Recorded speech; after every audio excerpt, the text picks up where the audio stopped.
Always welcome साथियों, digital class हमेशा आपके साथ विद्वानों। अपनी जनरल नॉलेज की सीरीज चल रही है। जो भी कंटेंट अब तक आपने पढ़ा है और आगे इस वीडियो में पढ़ने वाले हैं, सारे नोट्स आपको पीडीएफ फॉर्मेट में अवेलेबल हैं। जिस तरह से मैकेनिकल इंजीनियरिंग की सीरीज कंप्लीट है, सारे नोट्स आपको पीडीएफ फॉर्मेट में अवेलेबल हैं। इन नोट्सों का इस्तेमाल आप बेसिक से लेकर गेट लेवल एग्जामिनेशन तक कर सकते हैं। विद्वानों, मुस्कुराइए, थोड़ी खुशियाँ मनाइए। आप इतिहास पढ़ते पढ़ते अब मॉडर्न वर्ल्ड की तरफ आ चुके हैं। The advent of the Europeans, यहाँ पर साथियों अब आगमन होता है भारत में यूरोपियंस का। जैसा कि साथियों चींटी को कहीं भी मीठा मिल जाए तो वहाँ पर साथियों चींटी पहुंचकर लाइन लगा देती है, बहुत सारी चींटियों को ले आती है। इसी प्रकार से दुनिया में कहीं भी कुछ लूटने को, खाने पीने को कुछ मिल रहा है साथियों, प्रॉफिटेबल चीज़ मिल रही है, तो सारी दुनिया में पता चल जाता है कि वहाँ पर लूट हो रही है। तो इस प्रकार से भारत को लूटने के लिए बहुत सारे लोग इधर उधर से आते हैं। उनमें से साथियों हम जानेंगे कौन कौन आए, किस प्रकार से आए, और ये आगे जाकर आपस में भी लड़ाई झगड़ा करेंगे। जो यहाँ आएंगे साथियों आपस में रूल रेगुलेशन इस्टेब्लिश करने के लिए लड़ाई झगड़ा करेंगे। या तो मार कूट कर भगा दिए जाएंगे या फिर संधि कर लेंगे, किसी और जगह दूसरी जगह आप चले जाइए, हम यहाँ पर लूटपाट मचा लेते हैं। इस प्रकार से ये सब होने वाला है। लेकिन कुछ समय बाद ही भारतीय इनकी वार्तालाप, इनके क्रियाकलाप समझ जाएंगे साथियों, और अजगर बनकर इनको इस प्रकार से कुंडली में ले लेंगे, सभी को दम घूंट कर यहाँ से भगा देंगे। तो इस प्रकार से आप एक लोकतांत्रिक देश में आ जाएंगे जिसका नाम है भारत। चलिए शुरुआत करते हैं। The advent of the Europeans, first साथियों देखते हैं 1498, 1600 बाद में आएंगे। पहले साथियों पुर्तगालीज आ रहे हैं, Portuguese east India company 1498 Cochin Goa में आते हैं साथियों। इंग्लिश ईस्ट इंडिया कंपनी 1600 में आते हैं साथियों। सूरत, बॉम्बे, मद्रास इस प्रकार से एरिया कवर करते हुए जाते हैं। डच ईस्ट इंडिया कंपनी आती है 1602 में, 1602 ये कोरामंडल तथा दूसरी जगह पुलिकट, इस प्रकार से भिन्न भिन्न जगह पर कब्जा करते हुए चले जाते हैं साथियों, एरिया कवर कर लेते हैं। उसके बाद आते हैं डेनिश ईस्ट इंडिया कंपनी 1616 में, 1660 में आते हैं साथियों, सेरामपुर बंगाल। उसके बाद फ्रेंच ईस्ट इंडिया कंपनी 1664 में आती है साथियों, 1664 ये पौंडुचेरी यहाँ से शुरुआत करती है साथियों। कोई पोर्ट पर आकर उतरता है, कोई कहीं से परमिशन इन्होंने मुगल एम्पायर में ली थी साथियों, वहीं से राग अलापते हुए युद्ध धंधा छेड़ते हुए चलते हुए आ रहे हैं। अब इस टाइम इनके इरादे नेक नहीं हैं, लेकिन उस समय इनको समझने में थोड़ी देर लग गई थी। यहाँ क्या होता है साथियों, ये जो डेनिश है साथियों, Danish company was force to sell all their settlements, Danish company को फोर्स किया गया, दबाव बनाया गया साथियों ब्रिटिश के द्वारा, इनके सारे सेटलमेंट भेज दिए जाएं भारत में ब्रिटिश को। कब साथियों, 1845 में। Danish company was force to sell all their settlements in India to the British in 1865। British या इंग्लिश या ब्रिटिश ईस्ट इंडिया कंपनी के लिए इसके सारे सेटलमेंट भेज दिए गए, अब जबरदस्ती इनसे ले लिए गए थे। तो चलिए साथियों शुरुआत करते हैं पोर्टुगीज से, पुर्तगालियों से। Francisco de एल्मेडा was the first governor इन भारत, ये आए साथियों, इनको गवर्नर बनाकर भेज दिया पुर्तगालियों ने। एंड एल्फेंसो डी एल्बुक्यूर्क्यू, ये साथियों second was the second governor of Portuguese, पुर्तगालियों के सेकंड गवर्नर हैं साथियों, 1509 से 15 तक, 1515 से तक। Introduce the policy of imperialism, ये साथियों साम्राज्यवाद की पॉलिसी लेकर आते हैं। He captured Goa from the ruler of Bijapur in 1510, Bijapur के रूलर से साथियों ये 1510 में गोवा कैप्चर कर लेते हैं। देखा, आते ही आ गए औकात पर। चलिए अब नेक्स्ट चलते हैं, आगे देखते हैं। They lost Hooghly in 1631 after being driven out by Qasim Khan, a Mughal noble of Shahjahan, Shahjahan का मुगल नॉवल है साथियों, इनको भगा देता है, हुगली को इनसे खुसा लेता है 1631 में, ये भगा दिए जाते हैं कासिम खान के द्वारा।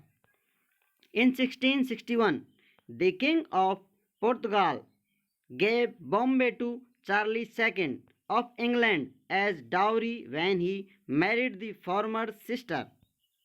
अब यहाँ पर ये फंक्शन करने वाले हैं साथियों, प्रोग्राम कर रहे हैं, अपनी बहन की शादी कर दी है पुर्तगाली किंग ने साथियों, बॉम्बे को दहेज में दे दिया। किसको दे दिया, चार्ली सेकंड को, इंग्लैंड के को डावरी के रूप में दे दिया। उस समय की उसकी बहन थी साथियों, तो उसकी शादी में।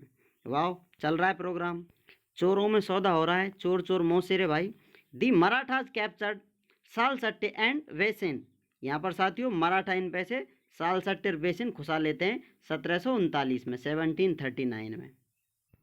आपको लगता है पुर्तगालियों कुछ और कांड आपको लिखने हैं तो आपके लिए स्पेस अवेलेबल है, और आपको बार बार सजेशन दिया जाता है नोट्स ऑन ब्लैंक पेज आप डाल लें, जिससे आपकी और एक्स्ट्रा नॉलेज के लिए आप कुछ और एक्स्ट्रा ऐड कर सकें। अब आते हैं साथियों Dutch. Formation of the company in March 1602 by charter of Dutch Parliament. The Dutch East India Company was formed with powers to make wars, conclude treaties, acquire territories and build fortresses. Company का formation हो जाता है साथियों मार्च 1602 में। किसके द्वारा होता है साथियों? ये घोषणा पत्र होता है डच पार्लियामेंट का। उसके बाद यहाँ पर कंपनी स्टेब्लिश हो जाती है डच ईस्ट इंडिया कंपनी। अब ये साथियों क्या करते हैं? पावर लेकर आते हैं युद्ध करने के लिए, और उस पर युद्ध करते हैं साथियों, रणनीति बनाते हैं। तो इस प्रकार से ट्रीटीज एक्वायर, संधि एक्वायर करते हैं साथियों, और इलाकाओं को, टेरिटरीज को कब्जा कर लेते हैं। एंड बुल्ट फोर्ट्रेसेस, और वहाँ पर किलाओं का निर्माण कर देते हैं, कुछ बना देते हैं। तो इस प्रकार से डच अपना रूल स्टार्ट कर देते हैं, रूल रेगुलेशन स्टार्ट कर दिया है। The Dutch considered to English after their defeat in the battle of Bedara in 1759। अब इनकी अंग्रेजों के द्वारा पिटाई कर दी जाती है साथियों, सौड़ भर दी जाती है। तो इस प्रकार से अंग्रेजों से मार खाकर डच हैं इनका पावर स्वीकार कर लेते हैं साथियों। और ये कब होता है? बैटल होता है साथियों बेदेरा का 1759 में। तो इस प्रकार से ये हार मान लेते हैं।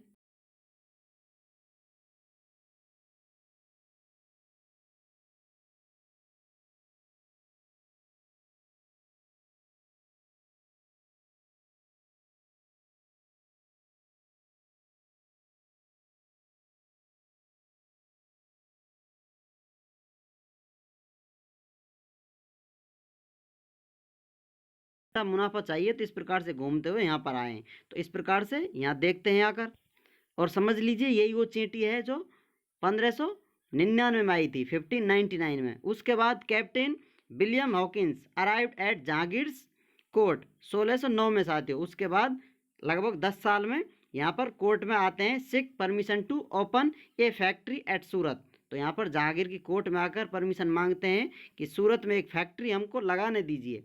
ए फरमान was issue by Jahangir permitting the English to build a factory at Surat. तो जहांगीर के द्वारा फरमान इश्यू कर दिया जाता है, जारी कर दिया जाता है अंग्रेजों को एक फैक्ट्री बनाने के लिए सूरत में 1613 में। 1613 में यहाँ से स्टार्ट करेंगे प्रोग्राम। लगभग ये 1759 में कुछ टाइम बाद अपना प्रोग्राम यहाँ पर देख लेंगे, सेट हो जाएंगे, फिर लड़ाई झगड़ा करके चाहेंगे अपना ही अपना हो जाए सब कुछ। तो इस प्रकार से आगे साथियों, the English east India company acquired Bombay from Charles second on lease. अब यहाँ पर साथियों अंग्रेज हैं या इंग्लिश में ईस्ट इंडिया कंपनी है जो दहेज में मिली थी साथियों चार्ली को बॉम्बे, उसको लीज पर, पट्टे पर ले लेते हैं कि हम यहाँ पर काम करेंगे, आप कितने पैसे में से दोगे, दे दीजिए, कुछ पट्टा साइन वाइन करवा कर ले लेते हैं। जब पट्टा वट्टा साइन करवा रहे हैं साथियों, तो Gerald Aungier was its first governor, यहाँ के फर्स्ट गवर्नर हैं साथियों उस समय के, जेराल्ड ऑंगियर, जो साइन करवाते हैं साथियों, ये पट्टा लेते हैं, लीज ले रहे हैं फ्रॉम 1669 से 1677, 1669 टू 1670। आप चाहते हैं चार्ली ने क्या शर्त रखकर ये इसको पट्टे पर ज़मीन दे दी थी कुछ काम करने के लिए, तो आप यहाँ एक्स्ट्रा ऐड कर सकते हैं। इसने कहा होगा भाई मुझे तो दहेज में मिली है, तू काम करके मुझे कमा के दे दे, कोई प्रॉब्लम नहीं है। अब साथियों कुछ समय बाद यहाँ पर फ्रेंच भी आ जाते हैं। The French East India Company was found by Colbert के द्वारा फ्रेंच ईस्ट इंडिया कंपनी यहाँ पर इस्टेब्लिश कर दी जाती है अंडर स्टेट पैट्रोनेज। जो स्टेट है साथियों, स्टेट है, राज्य, उसके संरक्षण में 1664 में यहाँ पर French East India Company establish कर दी जाती है। The French power in Bharat was revived under Lenoir and Dumas were governors between 1720 and 1742। अब यहाँ पर साथियों फ्रेंच को पावर मिलती है, फ्रेंचों को पावर मिलती है साथियों भारत में, ये इनको पुनर्जीवित करते हैं, रिवाइव करते हैं। कौन कौन है साथियों?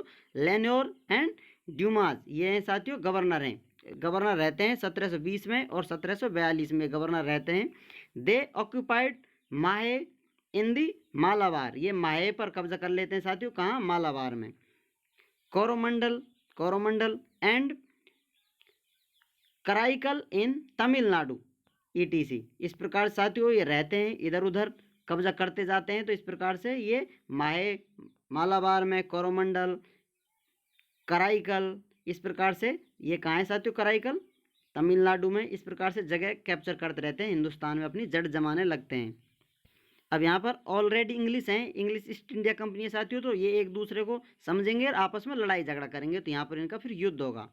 एंग्लो फ्रेंच कॉन्फ्लिक्ट या कार्नेटिक वार्स, जो कर्नाटक का वार है साथियों, कार्नेटिक वार के नाम से जाना जाता है। इस प्रकार से तो इनका युद्ध होता है। फर्स्ट एंग्लो फ्रेंच वार होता है 1746 से 48 में। इस प्रकार युद्ध झगड़ा करते रहेंगे। उम्मीद करते हैं साथियों वीडियो में दी गई जानकारी आपको अच्छे से समझ में आई होगी। यहाँ तक आगे नेक्स्ट वीडियो में कवर करेंगे। वीडियो को अंत तक देखने के लिए, चैनल को सपोर्ट करने के लिए आपका दिल की गहराइयों से बहुत बहुत धन्यवाद। मिलते हैं अगली वीडियो में। जय हिंद, वंदे मातरम।